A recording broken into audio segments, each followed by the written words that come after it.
Hi అండి. నేను మీ Sashi. Welcome to Sashi's cuisine. ఈరోజు వీడియోలో అయితే అటుకుల ఉప్మాని ఎలా ప్రిపేర్ చేయాలో చూపించబోతున్నానండి. అటుకులని పోహా అని కూడా అంటారు. వెజిటబుల్స్ వేసి హెల్తీగా మనం వీటినైతే ప్రిపేర్ చేసుకోవచ్చు. ముందుగా ఒక స్టైనర్ తీసుకొని అందులో 2 కప్పుల వరకు పోహానైతే వేసుకోవాలి. ఇందులో కొద్దిగా వాటర్నైతే పోసుకోవాలండి. వాటర్ పోసుకొని వీటిని బాగా క్లీన్ చేసి తీసుకోవాలి. వాటర్‌లో వేసి మనం క్లీన్ చేసామనుకోండి, ఈ అటుకులు అనేది మెత్తబడిపోయి పిండి పిండిగా అయిపోతుంది. కాబట్టి ఈ విధంగా నేను వీడియోలో చూపిస్తున్నాను చూడండి. ఈ విధంగా అయితే మనం స్టైనర్‌లో వేసుకొని వాటర్ పోసి క్లీన్ చేసి తీసుకోవాలి. చూడండి ఈ విధంగా అయితే మనం క్లీన్ చేసి పక్కన పెట్టుకోవాలి. ఈ అటుకులు ఉప్మా చేయడం కోసం అయితే క్యారెట్ ముక్కలు, బీన్స్, టమాటో, మటర్, ఉల్లిపాయలు, క్యాప్సికమ్ ముక్కలనైతే నేను క్లీన్ చేసి పెట్టుకున్నాను.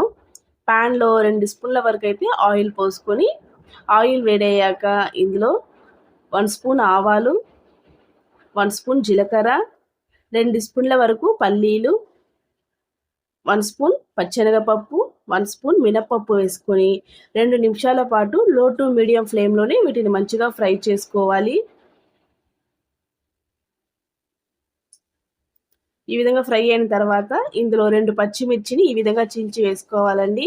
మనం కట్ చేసి పెట్టుకున్న ఉల్లిపాయ ముక్కల్ని కూడా ఇందులో వేసుకొని, కొద్దిగా కరివేపాకు వేసుకొని, ఉల్లిపాయలంతా లైట్ గోల్డెన్ కలర్ వచ్చేంత వరకు లో టు మీడియం ఫ్లేమ్‌లోనే వీటిని మంచిగా ఫ్రై చేసుకోవాలి.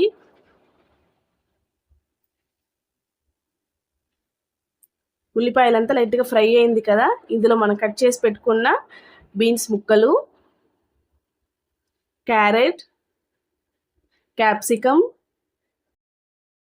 బఠానాలు, హాఫ్ టమాటోని సన్నగా కట్ చేసి వేసుకొని వీటన్నిటిని 2 నిమిషాలు ఆయిల్‌లోనే మంచిగా ఫ్రై చేసుకోవాలి. ఈ విధంగా ఫ్రై చేసుకున్న తర్వాత మూత పెట్టి 5 నిమిషాలు మధ్య మధ్యలో కలుపుకుంటూ వీటినైతే ఫ్రై చేసుకోవాలి. చూడండి వెజిటబుల్స్ అంతా ఆయిల్‌లో మంచిగా ఫ్రై అయిపోయింది కదా! ఒకసారి అంతా బాగా కలుపుకోవాలి. ఈ విధంగా అంతా కలుపుకొని ఇందులో పావు టీ స్పూన్ వరకు పసుపు, రుచికి సరిపడా సాల్ట్ వేసుకొని మరో 3 నిమిషాల పాటు ఆయిల్‌లోనే మంచిగా ఫ్రై చేసుకోవాలి. ఈ వెజిటబుల్స్ అంతా మెత్తగా ఉడికేంత వరకు వీటిని ఫ్రై చేసుకోవాలండి. ఇందులో మనం క్లీన్ చేసి పెట్టుకున్న అటుకులైతే వేసుకోవాలి. చూడండి అటుకులంతా ఎంత డ్రైగా ఉందో. అటుకులనైతే ఇందులో వేసుకోవాలి.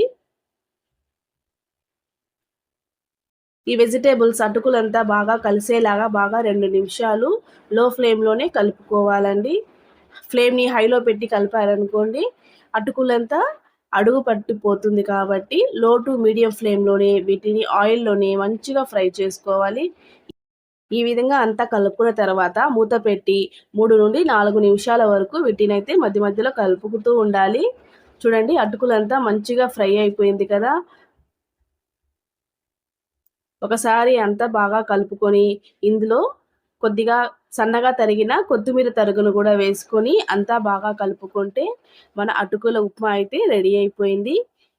ఈ అటుకుల ఉప్మా అయితే హెల్తీగా ఎటువంటి మసాలాలు లేకుండా మార్నింగ్ బ్రేక్‌ఫాస్ట్‌లో అయితే మనం చేసుకోవచ్చండి. అంత టేస్ట్‌గా ఉంటుంది. మీరు కూడా ఒకసారి ఈ రెసిపీ ట్రై చేసి ఎలా కుదిరిందో నాకు కామెంట్ చేయండి.